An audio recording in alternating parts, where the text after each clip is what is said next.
এই কারণে আমরা ওয়াজ মাহফিল করি, লক্ষ লক্ষ মানুষ হয়, কোনো দিন কুত্তা দিয়া পরীক্ষা করণ লাগে না।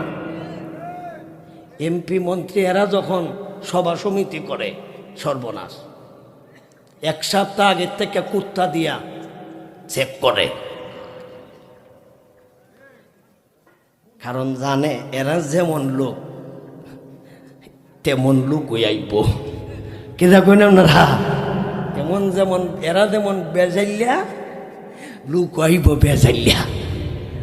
আর আমরা যে ওয়াজ করাই, বক্তা যেমন নির্বেজাল, শ্রোতাও নির্বেজাল। এই কারণে কুত্তা লাগে না, খেতে লাগে না, কুত্তা দিয়ে পরীক্ষা করণ লাগে না।